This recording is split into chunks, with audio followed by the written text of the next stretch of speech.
Assalamualaikum warahmatullahi wabarakatuh. Waalaikumsalam warahmatullahi wabarakatuh. Ya dulu ya. Selamat pagi. Pagi luar biasa. Oke, alhamdulillah. Gimana kabarnya hari ini? Sehat? Sehat. Kita gimana? Sudah sehat? Sehat, Pak. Sehat. Esa? Sehat. Sehat. Oke. Ini kita lanjutkan pertemuan yang kemarin ya. Oke, sebelum itu Bapak cek dulu kesiapan belajar kita. Coba kita cek lingkungan kita. Di lingkungan lab ini, kalau ada kertas atau headset yang berantakan, coba kita bereskan terlebih dahulu. Ya, coba dibereskan terlebih dahulu. Yang ada headset, silakan dimasukkan. Ada kertas-kertas blok, silakan dimasukkan. Ya, dirapikan kalau bisa dulu headsetnya. Karena mungkin kelas kemarin belum bersihkan ya. Esa, seragamnya di mana? Di luar. Hari ini ada jam praktek ya? Oke. Bisa ganti dulu Sa? Coba Sa, ayo.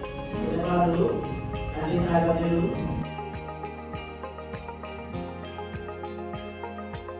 Sudah rapi semua? Sudah ya? Tidak ada yang mengatakan ya? Headset, kertas, jok-jok sudah. Oke. Sudah siap semua untuk belajar hari ini?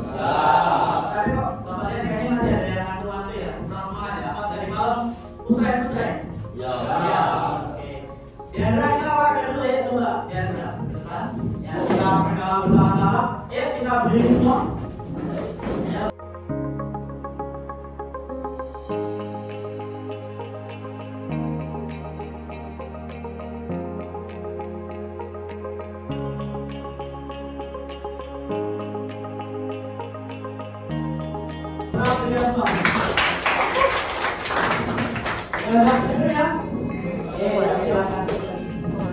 Oke, sudah perkenalan semua ya? Semangat ya? Oke, sekarang kita doa dulu sebelum mulai belajar. Ada yang mau doa? Pradika? Oke. Sebelum kita mulai pelajaran hari ini, mari kita berdoa. Berdoa mulai.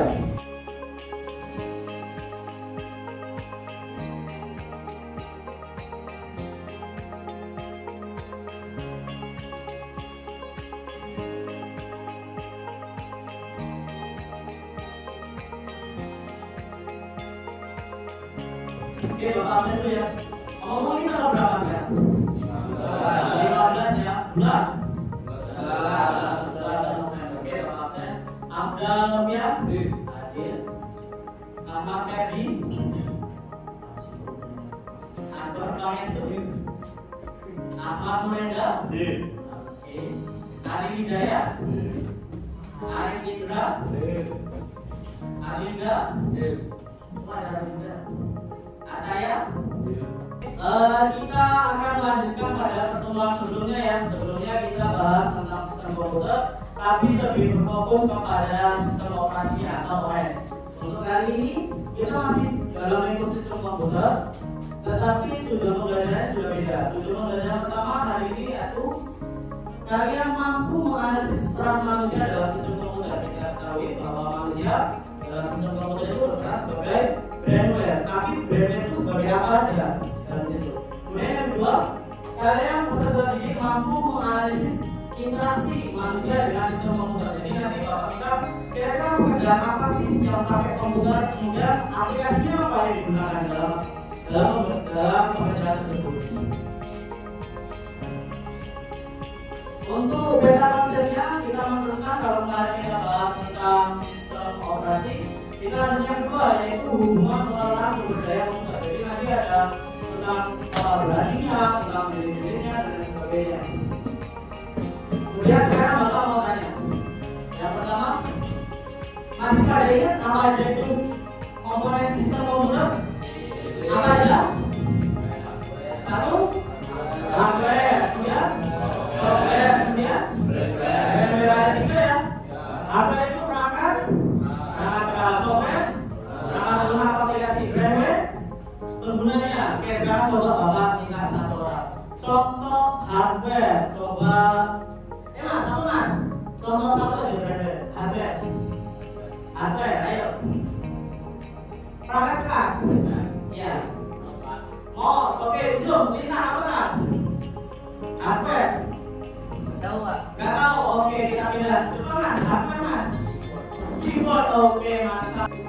Oke, ketika sudah semua, sebelum kita lanjutkan, Bapak ingin kita melakukan pretest. Di mana pretest ini Bapak ingin mengukur bagaimana kemampuan awal kalian. Oke, kalau sudah silakan HP-nya dikeluarkan semua.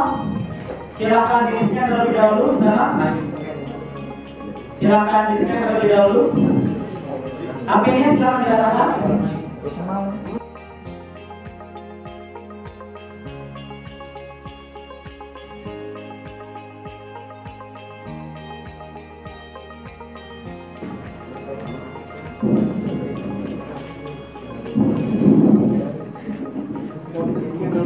Oke, 5, 4, 3, 2, 1.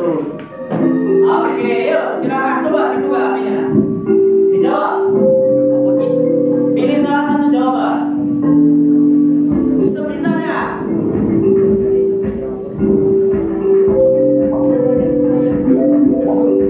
Oke, Atinda pertama. Oke, Esa. Lanjut. Oke, terus. Yang lainnya.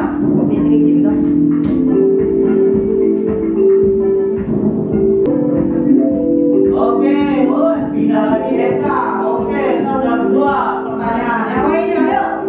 Ditunggu, ayo. Bisa? Iya, sip. Lanjut terus. Oke, Diandra masuk atas sendiri lagi. Faisa, oke.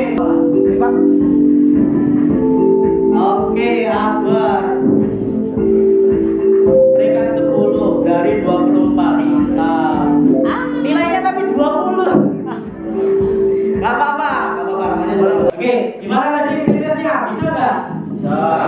Tapi masih banyak yang susah ya pertanyaannya ya. Oke, Bapak lihat tadi akurasinya sekitar untuk yang benar itu sekitar 37%. Berarti kalau KKN belum lulus lah ya. Tapi gak apa-apa, namanya kan juga masih pretest ya. Oke, kita lanjut. Selanjutnya kita akan masuk ke materi. Silakan di scan terlebih dahulu untuk diagonnya. Di situ nanti isinya ada 3 video, kemudian ada 1 PowerPoint. Sudah di scan? Bisa? Ada 4 ya? Ini Pak. Ada 4. Oke. Ya, betul sekali ada 4 ya isinya ya. Oke, sudah kebuka semua? Sudah ya, isinya ada 3 video, kemudian ada 1 PowerPoint. Di sana materi itu kita akan membahas tentang yang pertama, peran manusia pada brainware atau dalam sistem komputer. Jadi manusia itu dalam brainware itu jadi apa aja sih? Bisa jadi programmer, analis dan sebagainya. Kemudian nanti tentang jenis interaksinya, kemudian kolaborasinya. Oke, silakan disimak video berikut. Yang pertama, jenis pertama yaitu programmer. Programmer itu apa? Ya, programmer adalah orang yang membuat program atau aplikasi yang digunakan dalam perangkat komputer. Itu adalah programmer. Selanjutnya, ada yang namanya teknisi, yaitu orang yang menguasai dan bertanggung jawab atas maintenance, perawatan, dan segala macam permasalahan yang ada pada komputer. Jadi kalau misalnya ada kerusakan, itu teknisi biasanya yang bertanggung jawab. Ini jenisnya. Kemudian ada yang namanya operator. Operator ini adalah orang yang menjalankan sebuah program atau aplikasi yang digunakan dalam sebuah perangkat komputer sesuai petunjuk penggunaannya. Oke, kita bahas satu-satu ya. Yang pertama analis, coba Faisal dibaca Sal. Analis adalah orang yang bertanggung jawab dalam merencanakan, menentukan, serta memberi rekomendasi sistem atau software apa yang cocok untuk kebutuhan bisnis perusahaan. Seseorang analisis harus memiliki 4 keahlian dasar, yaitu keahlian analisis, teknikal, manajerial, dan interpersonal. Oke, coba. Oke, untuk analis ini kalau orang yang bekerja ini rata-rata orang yang udah senior di bidang IT. Mana rata-rata ini untuk dalam pembuatan sebuah perusahaan. Ambil contoh perusahaan IT ya. Kira-kira IT bergeraknya di bidang apa yang kalian tahu? Kalau IT buat apa? Komputer, apalagi buat aplikasi ya? Atau Sekarang yang kita keren bahasa kerennya startup. Berarti kira-kira analisis itu kerjanya apa aja? Yang pertama, dia nanti menentukan kira-kira menganalisis perangkat apa aja yang dibutuhkan perusahaan itu. Mulai dari komputernya, kira-kira Intelnya core berapa. Kemudian yang kedua, aplikasinya. Aplikasi yang dibutuhkan apa aja sih? Kalau untuk gambar kira-kira apa? Ada yang tahu aplikasi untuk gambar? Photoshop, apa lagi? Canva, ada lagi? Ada yang tahu? Capcut untuk buat video. Kalau buat video saya capcut apa aja? KineMaster, kemudian Alimotion ada lagi? Inshoot ada lagi? Banyak ya. Jadi analisis itu mempersiapkan semua. Kemudian juga mempersiapkan karyawannya atau HR-nya, human resource-nya. Jadi karyawan ini diseleksi skillnya apa aja yang dibutuhkan untuk bekerja di bidang ini. Kemudian untuk range gajinya, di sini kan kalian SMK ya. SMK rata-rata lulus langsung bekerja. Oke? Mungkin ada juga yang wirausaha atau yang melanjutkan kuliah, tapi rata-rata langsung bekerja. Di sini Bapak kasih range gajinya berdasarkan data yang Bapak ambil dari Google. Range gajinya untuk fresh graduate atau tingkat pemula itu 6.500.000. Kemudian sampai dengan 22 juta. Itu kalau di luar negeri bisa lebih, bahkan bisa sampai ada yang 40, 30 dan seterusnya. Tergantung dengan beban pekerjaannya. Oke, untuk analisis sudah. Ya, kita lanjut yang kedua, programmer. Yang membaca? Diandra? Untuk mengembangkan perangkat lunak atau aplikasi. Tugasnya mencakup semua proses pengembangan perangkat, mulai dari proses penyusun rancangan, membuat atau mengembangkan perangkat, menguji perangkat, memodifikasi hingga merawat perangkat lunak. Oke, tadi disampaikan Diandra ya tentang programmer. Nah, programmer ini minimal kalian menguasai beberapa bahasa pemrograman. Ada yang tahu bahasa pemrograman? Nggak tahu ya? Ada yang tahu, ada yang enggak? Minggu kemarin Bapak singgung tentang inspect elemen, di mana di situ ada kode-kode banyak. Nah, itu seperti gambar itu ya. Kalau kalian lihat mungkin kalau di film-film kayak film hacker itu ya pekerjaannya. Bahasa pemrograman ada banyak, bisa HTML, bisa Python, PHP, database dan sebagainya. Kemudian untuk programmer ini dibagi menjadi dua. Ada yang bagian front end, ada yang bagian back end. Front end ini bagian depan. Dia membuat tampilan seperti ini. Saya ambil contoh tampilan layarnya, aplikasinya. Kalau kalian buka Google Chrome, tampilan awalnya seperti apa? Nah, itu dia tugasnya front end. Front end itu membuat tampilannya, yang kedua membuat bagaimana interaksi yang terjadi di dalamnya. Yang kedua adalah back end. Back end itu bagian belakang. Dia fokusnya ke coding. Coding. Ada yang pernah dengar bahasa coding? Pernah ya? Kemudian tentang database juga. Nanti database-nya di situ semua tentang front end. Oke, kebetulan Bapak punya teman waktu kuliah dulu. Teman Bapak ini umurnya masih sama lah dengan Bapak. Itu dia kerja freelance. Ada yang tahu kerja freelance? Freelancer pernah dengar? Pernah dengar? Dia tidak terikat dengan perusahaan. Rata-rata pekerjaannya di rumah. Dia di rumah, perusahaannya di mana?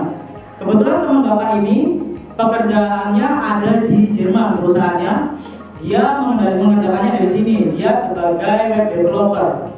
Kemudian untuk gajinya mereka pakai euro. Waktu itu, waktu sekitar tahun 2017, gajinya sekitar 20 juta. 2017. Nah, kalau di luar negeri gaji naik terus, mungkin sekitar sekarang sudah 30 juta ke atas untuk gaji seorang programmer. Ada yang mau ditanyakan tentang programmer? Ya? Terus cara kerjanya gimana, Pak? Oke, cara kerja teman Bapak tadi ya. Oke, karena kalau kita lihat biasanya namanya pekerjaan itu ya datang ke kantor, duduk, kerja gitu ya. Tapi ini beda. Sekarang karena kecanggihan zaman, bisa ada namanya satu lagi kerja remote, di mana file-filenya dari sana kita mengerjakannya bisa dari rumah. Yang penting ada jaringan internet. Kalau kalian lihat ada turis-turis di Bali, rata-rata kerjanya di Bali, tapi perusahaannya ada di Belanda, ada di Inggris dan sebagainya. Seperti itu. Oke, kita lanjut ke materi selanjutnya. Silakan disimak videonya. Berbagai macam jenis interaksi dapat dilakukan oleh pengguna dengan sistem komputer, di antaranya sebagai berikut. Yang pertama adalah berbasis GUI atau Graphical User Interface. Merupakan antarmuka yang menggunakan menu grafis untuk memudahkan pengguna berinteraksi dengan komputer.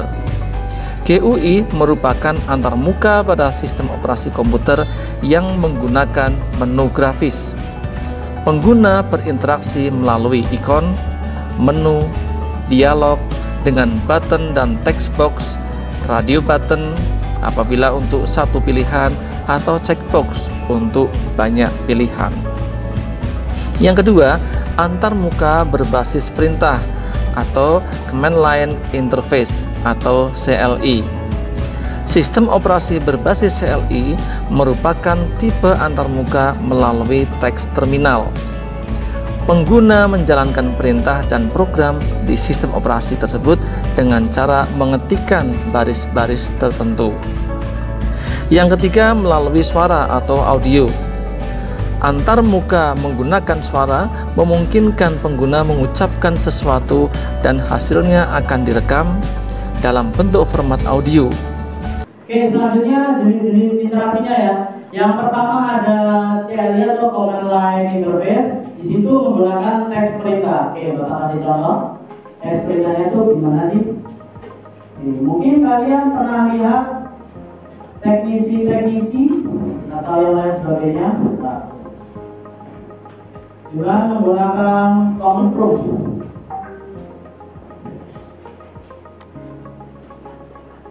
Pernah melihat orang pakai seperti ini, layarnya itu? Pernah? Biasanya kalau mau nge-hack ya, kalau di film-film itu mereka mau hack, kalau belum teknis, kemudian nanti keluar kayak gitu seperti itu ya. Itu sebenarnya mereka pakai command line. Saya ambil contoh, yang pertama coba kita cek IP-nya. Akhirnya kita cek IP config. Nah, nanti langsung keluar semua. Di sini IP-nya berapa, kemudian sumbernya dari mana, nanti kelihatan. Kemudian Bapak ambil contoh, ngecek kira-kira komputer Bapak ini sistem operasinya bagaimana.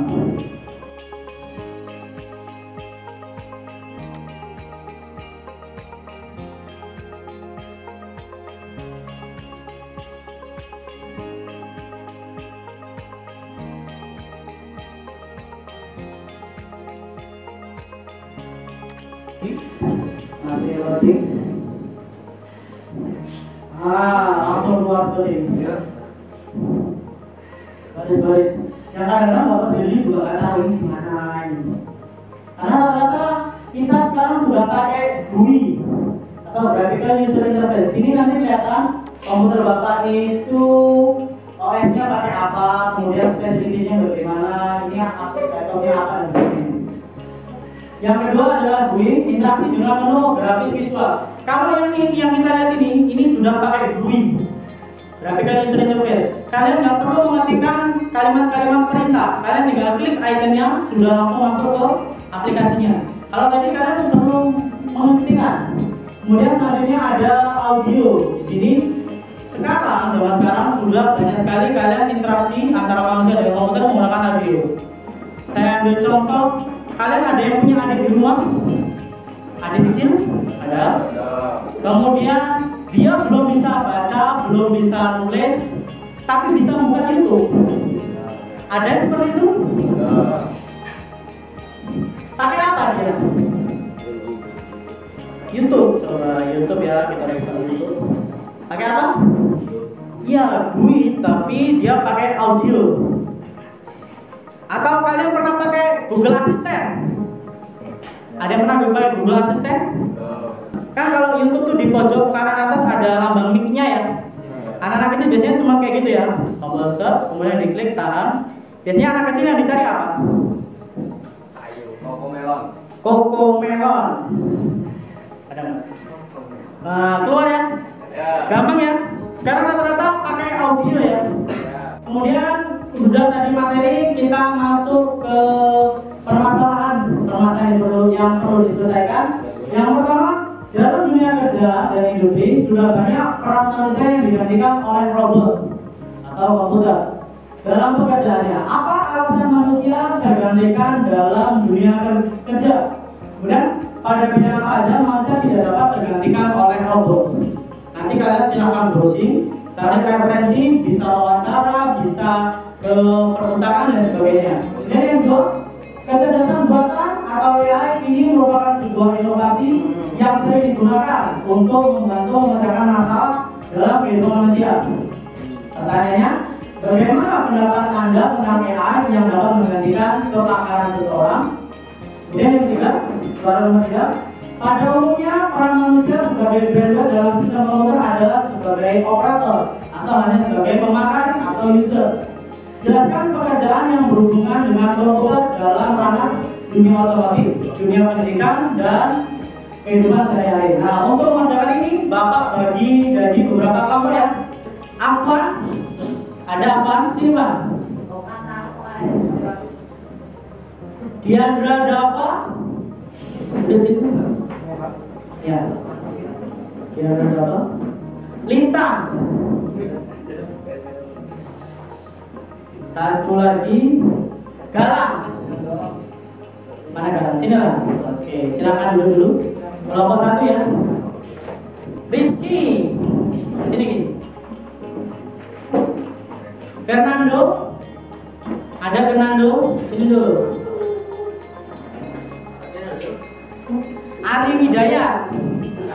Kemudian silakan ditulis ketuanya siapa? Silakan ditulis dulu. Silakan ditulis salah satu atau bagi 3 tuh. Silakan ditulis 1. Silakan ditulis, ambil pulpennya, silakan ditulis dulu. Di salah satu LKPD yang Bapak bagi, silakan ditulis. Ketuanya tentukan dulu siapa? Ya, silakan ditulis bagian paling atas. Kemudian anggotanya ditulis semua. Anggotanya ditulis. Anggota dalam kelompok itu ditulis.